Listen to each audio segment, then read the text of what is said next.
بسم الله الرحمن الرحيم.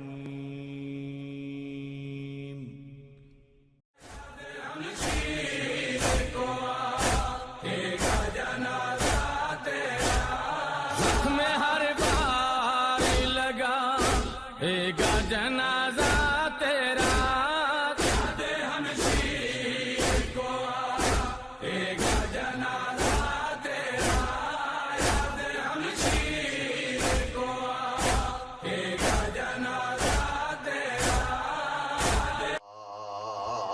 الرحیم. الحمدللہ رب العالمین والصلاة والسلام علی سید الانبیاء والمرسلین وآلہ الطیبین الطاہرین المعصومین وعلى أصحابه الذين أدركوا صحبة النبي مع الإيمان وماتوا على الإيمان ولعنة الدائمة على أعدائهم اجمعین الملعونین والصلاة والسلام علی صاحب دعوت النبویہ والصولة الحیدریہ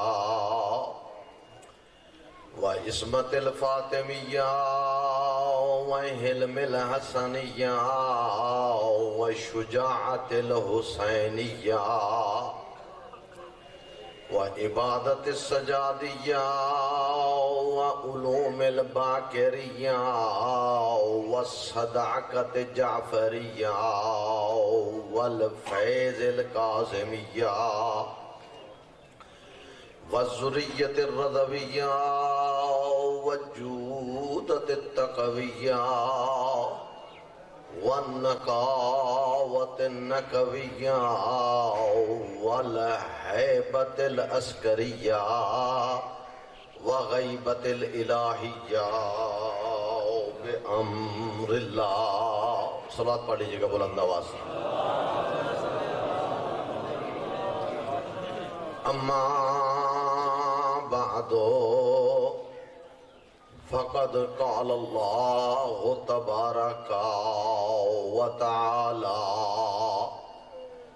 في كتابه المجيد وفرقانه الحميد وهو أصدق القائلين.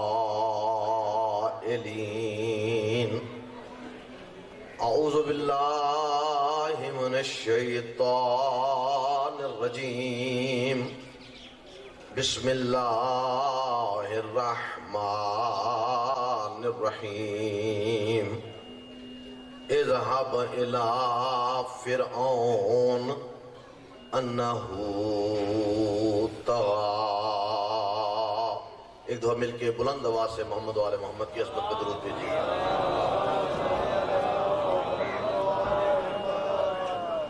ایک مرتبہ پھر بھی مل کر اپنے اپنے مرحومین کو ذہن میں رکھ کر ان کی بخشش کے لیے بلند آواز سے محمد و آل محمد کی عظمت پہ درود بھیجیے.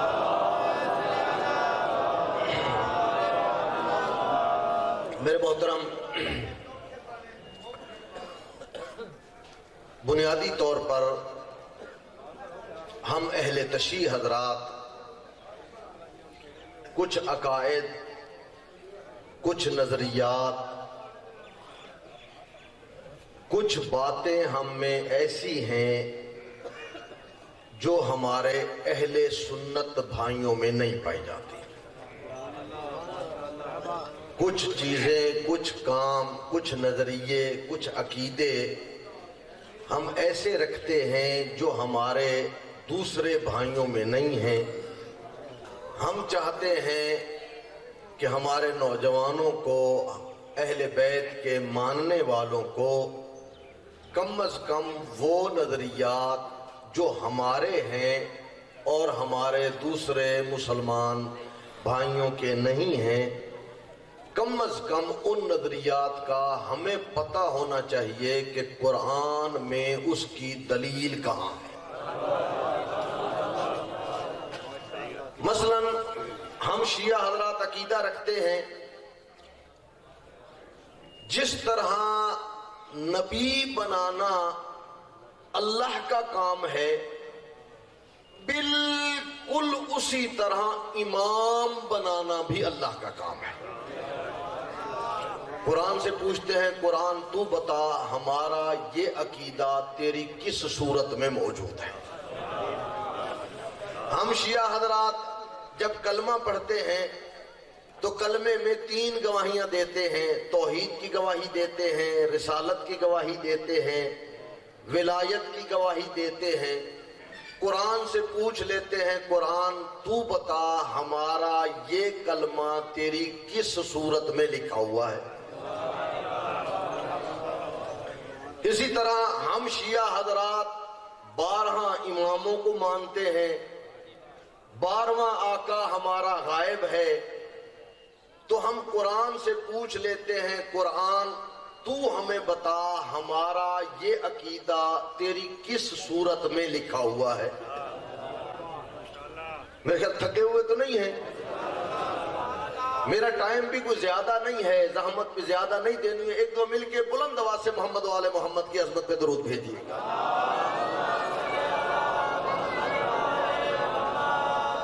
اپنی بات کو شروع کرنے سے پہلے یہ دیکھوں کہ میں نے کس حد تک آگے جانا ہے۔ ہمارے مختلف عقائد نظریات ہوتے ہیں۔ ایک ہمارا نظریہ ہے، ہم شیعہ حضرات قائل ہیں قرآن مجید کی تعویل کے بھی، قرآن مجید کی تفسیر کے بھی ہم قائل ہیں۔ ہمارے دوسرے بھائی تعویل پر ہمارے ساتھ ان کا جھگڑا رہتا ہے کہ یہ لوگ تعویل کے قائل کیوں ہیں۔ ہم اہل بیت کے فرامین کی روشنی میں تعویل کے بھی قائل ہیں۔ خود سرور کائنات کا فرمان ہے کہ یا علی مجھے تنزیل کے لیے بھیجا گیا ہے، تجھے تعویل کی حفاظت کے لیے بھیجا گیا ہے۔ تو ہم بطور امتحان پہلے میں اس مسئلے کو رکھتا ہوں، پھر اس کو اگلے مسئلے کو بھی ہم لے کے آگے چلیں گے۔ تو ہم تعویل کیا ہوتی ہے؟ تفسیر کہتے ہیں کشف الکنا۔ عورت نے چہرے کے اوپر نقاب ڈالا ہوتا ہے، اگر نقاب کو الٹ دیا جائے اسے کہا جاتا ہے تفسیر۔ یعنی قرآن کے ہر لفظ سے اگر نقاب ہٹا دی جائے تو وہ لفظ جو نقاب ہٹنے کے بعد واضح ہوں گے اہل بیت کے فرامین کی روشنی میں، اس کو کہا جاتا ہے تفسیر۔ تعویل کیا ہوتی ہے؟ تعویل لفظوں کو پردہ ہٹانا نہیں ہوتا، لفظ وہی ہوتا ہے لیکن ہم اپنے عقیدے کے مطابق اس کا معنی تبدیل کر دیتے ہیں۔ چونکہ ہمارے عقائد کے مطابق بنیاد عقائد ہے۔ مثلا سورہ انفال میں جب بیعت رضوان ہو رہی تھی، تمام اصحاب پیغمبر ایک دوسرے کے ہاتھ کے اوپر ہاتھ رکھ رہے تھے۔ رکھ کون رہے تھے؟ اصحاب پیغمبر۔ آخر میں امیر المومنین نے ہاتھ رکھا۔ امیر المومنین کے ہاتھ کے اوپر آیا سرور کائنات کا ہاتھ، تو اللہ کہتا ہے ید اللہ فوق ایدیہم، اے محمد یہ تیرا ہاتھ نہیں ہے، میں اللہ کا ہاتھ ہے۔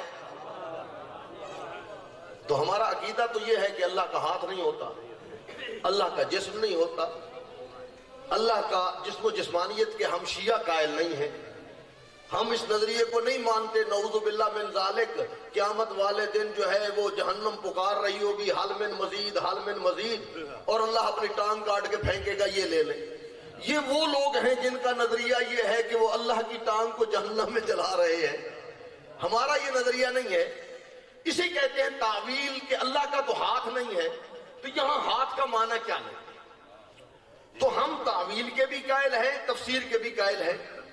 1968 میں آغا محسن حکیم تشریف لے گئے حج کرنے کے لیے۔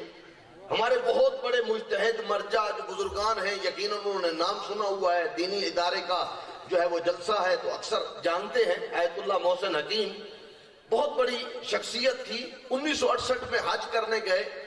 اس زمانے میں بادشاہ تھے شاہ فیصل۔ شاہ فیصل نے آغا حکیم کے احترام میں، البتہ یہ اکیلے نہیں تھے، ان کے ساتھ شہید صدر بھی تھے جنہیں اغوا کر لیا گیا، بعد میں شہید کر دیا گیا۔ ان کے ساتھ علامہ شرف الدین جنہوں نے المراجعات لکھی ہے، مصر میں گئے تھے تو وہ مصر کے یونیورسٹی کے وائس چانسلر کے ساتھ ان کا تحریری اور قلمی مناظرہ ہوا تھا، اور بعد میں وائس چانسلر جو ہے الازہر یونیورسٹی کے وہ اہل بیت کے ماننے والے بن گئے، وہ بھی ساتھ تھے اور بزرگان بھی تھے۔ تو شاہ فیصل نے ان کے اعزاز میں ایک دعوت کا اہتمام کیا، تو جب بادشاہ ایک دعوت کر رہا ہوتا ہے تو اس میں پھر اس نے سعودی عرب کے جتنے بڑے بڑے مفتی صاحبان تھے ان مفتی صاحبان کو بھی بلایا، اپنے حکومتی کچھ افراد کو بھی بلایا کہ آپ بھی آئیں اس دعوت میں جس میں آغا محسن حکیم کے اعزاز میں یہ دعوت دی جا رہی ہے۔ تو اہل سنت کے ایک بہت بڑے اس زمانے میں سعودی عرب میں 1968 میں جو بہت بڑے مفتی تھے، اس کا نام تھا عبداللہ بن باز۔ اب بھی جو لوگ، بیٹا خاموش ہو جائیں، عبداللہ بن باز، اب بھی جو لوگ زیارات کے لیے یا عمرے کے لیے یا حج کے لیے جاتے ہیں تو بہت ساری مسجدوں پہ، لائبریریوں پہ لکھا ہوتا ہے عبداللہ بن باز لائبریری، عبداللہ بن باز مکتب، عبداللہ بن باز مسجد۔ تو یہ اس کے سب سے بڑے رئیس اور سب سے بڑے بزرگ شخصیت یہ تھی۔ تو ان کو بھی مدعو کیا گیا، باقی لوگوں کو بھی مدعو کیا گیا۔ تو شاہ فیصل تعارف کروا رہے تھے اپنے تمام مدعوین کا جو مہمان آئے ہوئے تھے۔ تو جب پہلے تعارف انہوں نے اپنے بندوں کا کروایا کہ یہ عبداللہ بن باز صاحب ہیں، انہوں نے 10 سال کی عمر میں قرآن حفظ کر لیا تھا، آنکھوں سے یہ نابینا تھے، پاؤں سے یہ لنگڑے تھے، ویل چیئر پہ ان کو بٹھایا ہوا تھا۔ ان کے انہوں نے فضائل بیان کیے کہ ان میں یہ خوبیاں ہیں اور ہمارے بہت بڑے مفتی ہیں۔ اس طرح ترتیب سے وہ بیان کرتا رہا، سب کے تعارف کرواتا رہا۔ جب آخر میں پہنچا آغا محسن حکیم پر تو شاہ فیصل نے تعارف کروایا کہ یہ اہل تشیع کی بہت بڑی شخصیت ہے، جناب آغا سید حکیم صاحب جو ہے بہت بڑی شخصیت، مرجع ہے، فلاں ہیں۔ وہ تعارف جب کروا رہے تھے تو عبداللہ بن باز کے منہ سے لفظ نکل گیا لعنت اللہ علیہ۔ آنکھیں اس کی تھی نہیں، جو معمولاً جو اندھا ہوتا ہے وہ یہ سمجھتا ہے کہ میں اندھا ہوں، دوسرے سن بھی نہیں رہے۔ جب وہ بولتا ہے تو منہ سے اونچا نکل گیا۔ جب اونچا لفظ یہ نکل گیا لعنت اللہ علیہ، بات ہو رہی تھی آغا کی تعارف کی، جو ہی نام سنا منہ سے یہ لفظ نکالا۔ آغا حکیم نہیں گھبرائے، پریشان نہیں ہوئے، ناراض نہیں ہوئے، اور مخاطب کر کے کہنے لگے عبداللہ بن باز میں تو سمجھتا تھا آپ لوگ لعنت کے قائل نہیں ہیں، میں تو یہ سمجھتا تھا آپ لوگ لعنت کے قائل نہیں ہیں۔ ہمارے استاد محترم تھے قبلہ غلام حسین نجفی مرحوم شہید، اللہ ان کے درجات بلند فرمائے، وہ کہتے ہیں لعنت ایک ایسا میزائل ہے، یہاں سے چھوڑا جائے ٹھیک نشانے پہ جا کے بیٹھتا ہے۔ تو یہ گھبرائے نہیں، البتہ شاہ فیصل گھبرا گیا۔ شاہ فیصل گھبرا گیا، پوچھنے لگا بھی آپ نے ایسا کیوں کہا ہے؟ تو عبداللہ بن باز نے کہا کہ اصل میں یہ ہے، یہ شیعہ حضرات جو ہے نا یہ تعویل کے قائل ہیں، اس لیے میں نے انہیں کہا ہے نعوذ باللہ لعنت اللہ علیہ، میں نے ان پہ لعنت کی ہے۔ اگر یہ تعویل کے قائل نہ ہوتے تو میں جو ہے ایسا جملہ نہ کہتا۔ تو شاہ فیصل نے آغا حکیم کی طرف دیکھا تو آغا حکیم نے کہا یہ بالکل ٹھیک کہہ رہا ہے، ہم اہل بیت کے فرامین کی روشنی میں، اصل میں قرآن مجید کیا ہے لا یعلم تعویلہ الا اللہ والراسخون فی العلم، قرآن مجید کی تعویل کو کوئی نہیں جانتا، اللہ جانتا ہے یا 14 معصومین جانتے ہیں جو علم میں راسخ اور پختہ ہو۔ تو آغا حکیم نے کہا نہیں، ہم اہل بیت کے فرامین کی روشنی میں جانتے ہیں، آپ لوگ قائل نہیں ہیں، میں ایک آیت پڑھتا ہوں اور رکھتا ہوں عبداللہ بن باز صاحب کے سامنے، ان سے پوچھتا ہوں آپ ہی اس کی کوئی نہ کوئی تعویل کر دیں۔ تبھی تعویل آپ نہیں کرتے، تفسیر بیان کر دیں۔ جس چیز کے آپ قائل ہیں میں آیت پڑھتا ہوں، آپ اس کی تفسیر بیان کر دیں۔ تو آغا صاحب نے سورہ اسرا کی، ذہن میں یہ رہے یہ آنکھوں سے اندھا ہے، لنگڑا لولا ہے، تو آغا صاحب نے سورہ اسرا کی آیت پڑھی، من کان فی ہذہ الاعمی وہو فی الآخرۃ اعمی بل اضل سبیلا۔ آیت کا ترجمہ یہ ہے جو اس دنیا میں اندھا ہے قیامت والے دن بھی وہ اندھا ہی اٹھایا جائے گا۔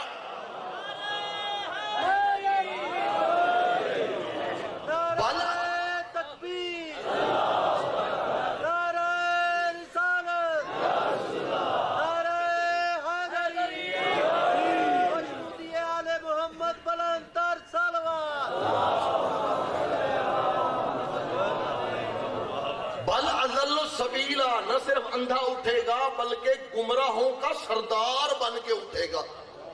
تو کہا جی اب آپ اس کا فرما دیں، جو تفسیر کرنا چاہیں، ترجمہ کرنا چاہیں، تعویل کرنا چاہیں، اس کے سے بولتی بند ہو گئی۔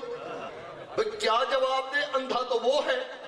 اور آغا صاحب نے سورہ اسرا کی آیت پڑھ دی، من کانا فی ہذہ الاعمی وہو فی الآخرۃ اعمی، جو اس دنیا میں اندھا قیامت والے دن بھی اندھا اٹھایا جائے گا۔ اب چپ، پریشان، خاموش بیٹھا ہوا ہے، تو اس وقت بسم اللہ ایک دفعہ مل کے بلند آواز سے محمد والے محمد کی عظمت پہ درود بھیجیے گا۔ جب بھی آپ درود بھیجا کریں، جو آپ کے دل میں خواہشات ہوتی ہیں، کچھ مانگنا چاہتے ہیں، کچھ دعائیں ہوتی ہیں، بالخص اپنے مرحومین کو ذہن میں ضرور رکھا کریں اور ان کی بلندی درجات کے لیے ایک دفعہ مل کر بلند آواز سے محمد والے محمد کی عظمت پہ درود بھیجیے گا۔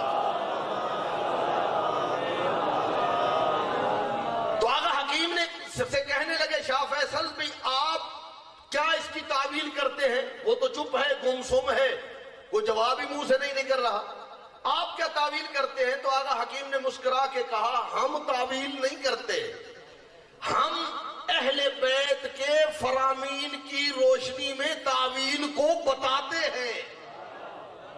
ہمارے اہل بیت نے اس کی تعویل یہ کی ہے، من کانا فی ہذہ الاعمی بولایت علی ابن ابی طالب وہو الاعمی، جو اس دنیا میں علی کی ولایت کے بغیر اندھا ہے، وہ قیامت والے دن بھی اندھا اٹھایا جائے گا۔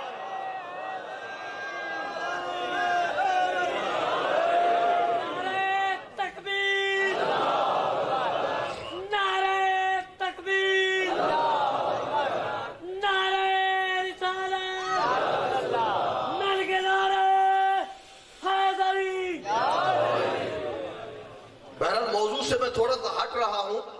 میرے جد بزرگوار ہیں علامہ سید محمد یار نجفی، اللہ انہیں غریق رحمت کرے، کروٹ کروٹ جنت نصیب کرے، ہمیشہ ان کے شاگردوں کو اللہ توفیقات میں خیر میں اضافہ کرے، جو اس دنیا سے چلے گئے ہیں ان کے درجات بلند فرمائے۔ ملتان کے ایک تھے عنایت علی شاہ صاحب DIG، انہوں نے خط لکھا قبلہ یار شاہ صاحب کو۔ خط میں لکھا، قبلہ میں نے سنا ہے کہ اہل بیت کے ولایت کے اقرار کرنے والے کو جہنم کی آگ مس نہیں کرے گی۔ میں نے یہ سنا ہے لوگوں سے، علماء سے، جو بھی اہل بیت کا ماننے والا ہے اسے جہنم کی آگ مس نہیں کر سکتی۔ تو قبلہ اس سلسلے میں مجھے کوئی دلیل بیان کر دیں، بتا دیں کہ کیا دلیل ہے کہ اہل بیت کی ولایت کا دم بھرنے والا جہنم کی آگ میں نہیں ڈالا جائے گا۔ قبلہ صاحب نے لکھا کہ عنایت علی شاہ صاحب، میں ایک طالب علم ہوں، میں کون ہوتا ہوں اہل بیت کی ولایت کی دلیلیں پیش کروں؟ اہل بیت کی ولایت کی دلیلیں یا اللہ پیش کرتا ہے یا خود اہل بیت پیش کرتے ہیں؟ تو میں تمہارے سامنے ایک آیت قرآن کی رکھ دیتا ہوں اور ایک فرمان ایک معصوم کا، اولاد پیغمبر کا ایک فرمان، وہ آپ کے لیے کافی ہو جائے گا، میں تو دلیلیں نہیں دے سکتا۔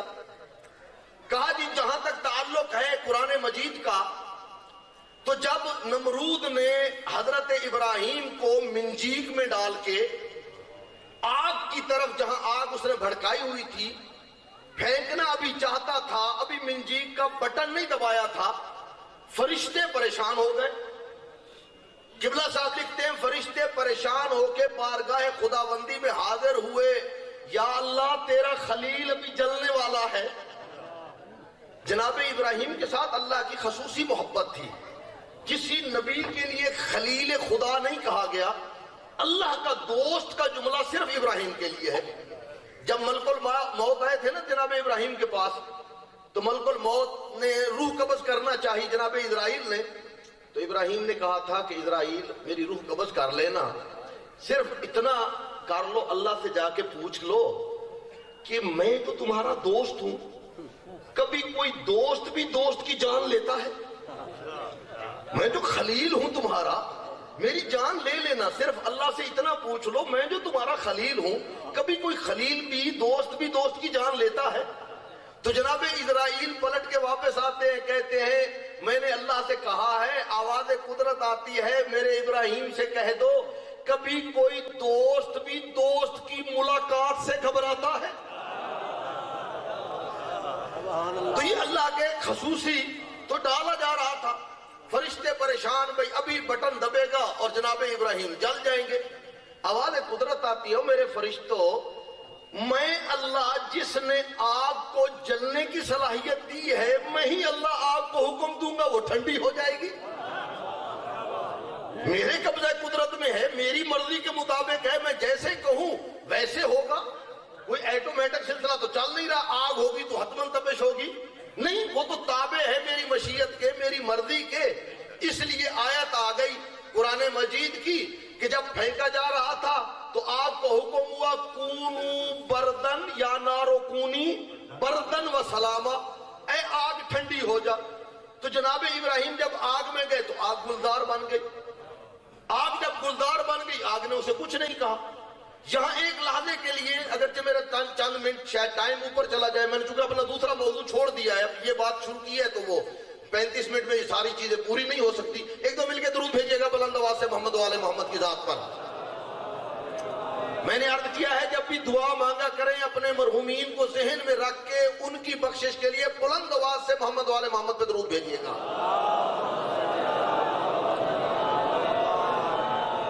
قبلہ صاحب نے تو یہی ایک دلیل دی، کہا ایک دلیل ہے یا نارو کونی بردن و سلامہ، قرآن کی آیت ہے، جب پھینکا جا رہا تھا ابراہیم کو اور ابراہیم کو آگ نے نہیں جلایا بلکہ آگ گلزار ہو گئی، تو ولایت علی رکھنے والوں کو بھی آگ نہیں جلائے گی۔ اگلا حصہ انہوں نے نہیں کہا، لیکن میں سیوا سادات کے مومنین سے کہہ رہا ہوں، ہو سکتا ہے کل کوئی آپ سے سوال کرے کہ بات ہو رہی تھی شیعوں کو جہنم کی آگ نہیں جلائے گی، تو مولانا صاحب جو ہے ڈاکٹر صاحب وہ بیان کر رہے تھے ابراہیم کا واقعہ، تو ابراہیم کیسے شیعہ علی بن گیا؟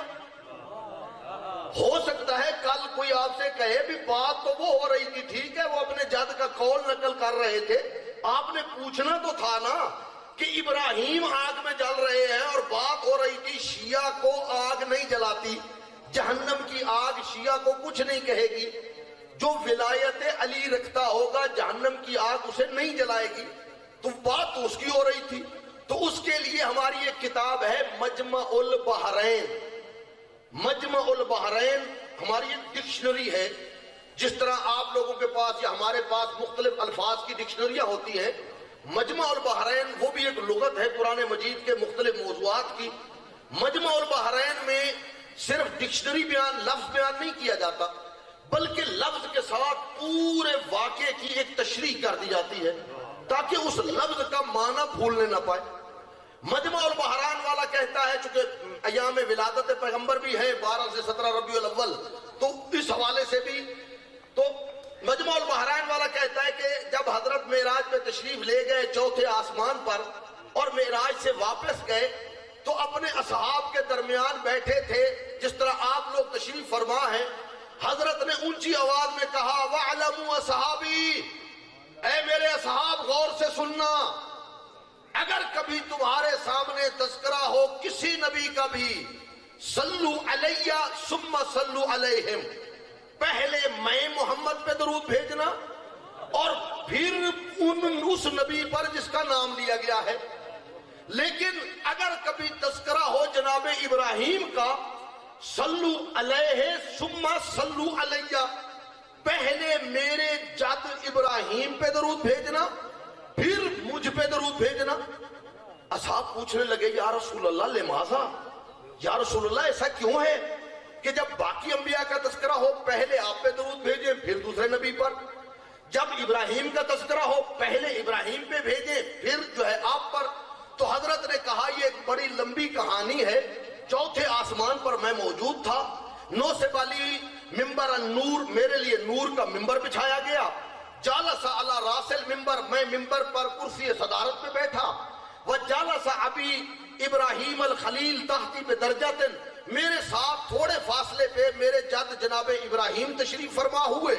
اچانک کیا ہوا، ہم بیٹھے ہوئے تھے، ایک نور سا ہمارے سامنے سے گزرا، ایک نور سا ہمارے سامنے سے گزرا.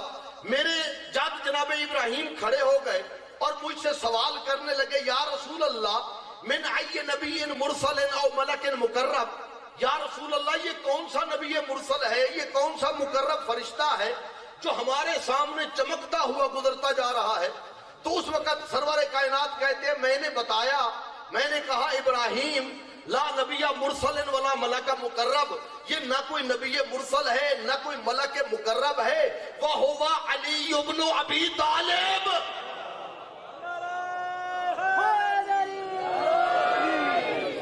یہ میرے بھائی علی ابن ابی طالب ہیں، یہ میرے وسیع علی ابن ابی طالب ہیں. تو کہا صحابیوں کھڑے ہو گئے. پھر ابراہیم پھر سوال کیا یا رسول اللہ مجھے یہ بتاؤ یہ بڑا نور تو امیر المومنین تھے، ان کے پیچھے چمکتے ہوئے یہ چھوٹے چھوٹے ستارے کون سے تھے، یہ ستارے کون ہیں؟ تو اس وقت سرور کائنات کہنے لگے، میں نے کہا ابراہیم وَهُوَ شِیَّةُ علی ابن ابی طالب، یہ علی کے شیعہ ہیں.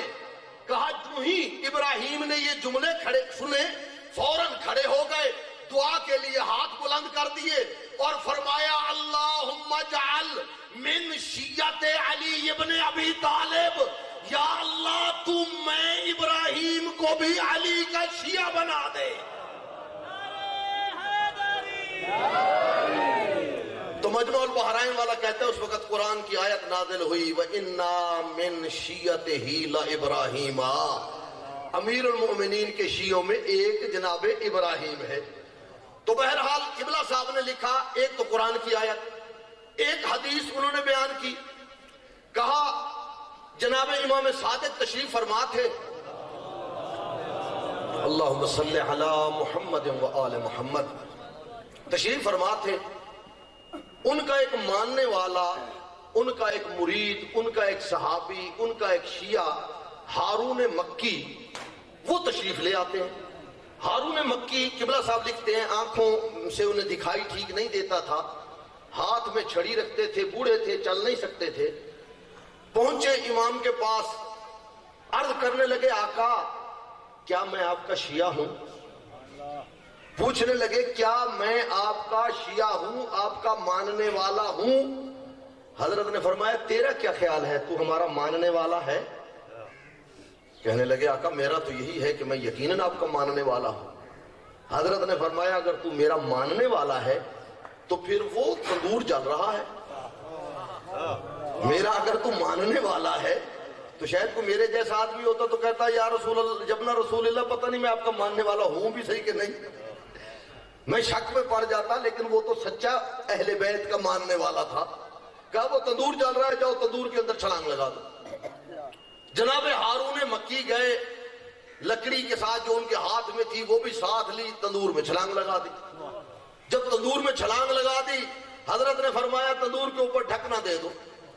تندور کی آگ اتنی گرم تھی کہ وہ جو ڈھکنا اوپر دیا گیا تھا وہ سرخ ہو گیا. کچھ دیر کے بعد جب ڈھکنا دوبارہ اپنے رنگت کی طرف واپس لوٹنے لگا تو کسی نے گھبراتے ہوئے پوچھا کہ ابن رسول اللہ جا کے دیکھیں اب تو وہ خاک ہو چکا ہوگا. تو حضرت نے کہا اب تو خود ہی چلا جا کے دیکھ لے. تو چند اصحاب وہاں سے اٹھے. اٹھنے کے بعد آئے, جب تندور کا دروازہ ہٹایا تو کیا دیکھا, جو لکڑی جناب ہارون مکی کے ہاتھ میں تھی اس لکڑی کا درخت بن چکا تھا. اس کے اوپر میوے اور پھل لگے ہوئے تھے. جناب ہارون مکی اس درخت کے نیچے بیٹھ کے قرآن کی تلاوت کر رہے تھے. قرآن کی تلاوت کر رہے تھے. اب یہاں قبلہ یار شاہ صاحب نے لکھا, عنایت علی شاہ صاحب, وہاں جناب ابراہیم کو پھینکتے وقت اللہ نے آگ سے کہا تھا, یا نارو کونی بردن و سلاما, اے آگ میرے ابراہیم پر ٹھنڈی ہو جا. لکھتے ہیں اے عنایت علی شاہ صاحب, میں نے نہیں کسی روایت میں دیکھا امام صادق نے کہا ہو, قرآن نے کہا ہو, کسی غیب سے آواز آئی ہو, اے تندور کی آگ ٹھنڈی ہو جا. میں نے کسی جگہ نہیں دیکھا. آگ ٹھنڈی کیسے ہوئی؟ جو ہی ہارون مکی تندور کے اندر گئے, آگ نے ہارون مکی کے ارد گرد ولایت علی کی خوشبو کو سونگھا. جو ہی خوشبو کو سونگھا آگ ٹھنڈی ہو گئی. آگ جو ہے وہ گلزار بن گئی. کہا یہ ہوتا ہے علی کا ماننے والا. میرا دوست, علی کی ولایت, ہم بڑے نعرے لگاتے ہیں, ہم علی کی ولایت کے قائل ہیں اور علی کو ولی مانتے ہیں. بس آخری جملہ, میرا دوست, ولایت کا معنی کبھی سنا ہے علماء سے کیا ہوتا ہے؟ ولایت کسے کہتے ہیں؟ ولایت کہتے کسے ہیں؟ نعرہ لگانا تو آسان ہے کہ میں علی کو ولی مانتا ہوں. پوری کائنات میں 3 ولی ہیں, ایک اللہ ولی جو حقیقی ولی ہے, ایک رسول ولی, ایک علی ولی. قرآن نے ان تینوں کو ولی کہا ہے. یہ ولی ہوتا کیا ہے؟ اگر آپ غدیر کے موقع پہ سرور کائنات کا پہلا جملہ دیکھ لیں, جب حضرت کہتے ہیں کہ کیا میں تم سے اولا نہیں ہوں, تمہاری جان ہے اور اختیار میرا نہیں ہے, زندگی تمہاری ہے اختیار میرا نہیں ہے, اسے کہا جاتا ہے ولی. اگر میں بھی کہتا ہوں علی میرا ولی ہے تو پھر مجھے کہنا پڑے گا کہ یا علی یہ آنکھیں میری ہیں لیکن دیکھیں گی وہ جو تو دکھائے گا, تب میں ولی مانوں گا. اگر میں دیکھنا اپنی مرضی سے ہے تو پھر تو میری زبان میں کلکلہ لسانی ہے, پھر تو میں تو شیعوں کے گھر میں پیدا ہو گیا اس لیے کہہ رہا ہوں علی میرا ولی ہے. نہیں میرا دوست, اگر علی کو ولی ماننا ہے, آنکھیں میری ہوں گی, دیکھنا علی کی مرضی سے ہوگا, زبان میری ہوگی, بولنا علی کی مرضی سے ہوگا, کان میرے ہوں گے, سننا اہل بیت کی مرضی سے ہوگا, پاؤں, ٹانگیں, جسم, سوچ, شعور, یہ سب میرا ہوگا, لیکن مرضی ان پر اہل بیت کی چلے گی. اگر اس مرضی کے مطابق ہوا تو یقیناً میں قائل ہو جاؤں گا کہ میں علی کو ولی مانتا ہوں. لیکن اگر کرنی میں نے اپنی مرضی ہے تو پھر میرا صرف یہ دعویٰ ہے, اس کا حقیقت سے کوئی تعلق نہیں ہے. میرے دوست, یہ اہل بیت کی ولایت اور محبت کو منوانے کے لیے کربلا پہنچا ہے یہ قافلہ. میرا وقت ختم ہو گیا ہے, صرف 2 منٹ میں نے زحمت دینی ہے, صرف 2 جملے تبرکاً تاکہ تبرک اور ثواب میں شریک ہو جاؤں.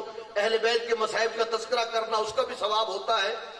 کربلا کا ایک شہید ہے جس کا نام تو علی ہے, لیکن وہ اپنی ماں کو ماں نہیں کہہ سکتا. یا علی, آپ نے بہت جنگیں لڑی ہیں, کربلا کے اس شہید علی اصغر کی جنگ بھی دیکھ. علی اصغر کی جنگ بھی, میں نے زیادہ عرض نہیں کرنا. ایک کتاب ہے, کتاب حیات الحیوان, علامہ دمیری نے لکھی ہے, جس میں اس نے مختلف واقعات لکھے ہیں, جانوروں کے اور مختلف حالات بیان کیے ہیں.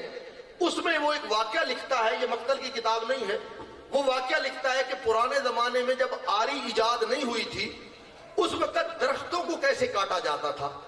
کلہاڑا اور آری ابھی ایجاد نہیں ہوئی تھی تو کیسے کاٹتے تھے. تو اس نے لکھا ہے کہ درخت کو کاٹنے کے لیے ایک تیر کمان لی جاتی, تیر کمان جو ہے تیر ڈالا جاتا کمان میں, تیر کو چھوڑا جاتا درخت کے تنے میں, جب 1-2 دفعہ لگتا درخت اپنی جڑوں سے اکھڑ جاتا. لیکن اگر کوئی بڑا درخت ہوتا تو اس کے لیے 3 شعبہ تیر اختیار کیا جاتا تھا. 3 شعبہ تیر کھڑے ہو کے دور سے جب چلاتے تھے درخت جو ہے اپنی جڑوں سے اکھڑ جاتا تھا. میں آپ سے سوال کرتا ہوں مسلمانوں، مجھے بتاؤ مسلمانوں نے علی اصغر کے گلے کے لیے 3 شعبہ تیر 3 شعبہ تیر علی اصغر کے گلے کے لیے اختیار کیا. بس آخری میرے جملے ہیں، ہماری شریعت میں 3 طرح سے ذبیحہ کیا جاتا ہے، ذبح کیا جاتا ہے 3 طرح سے.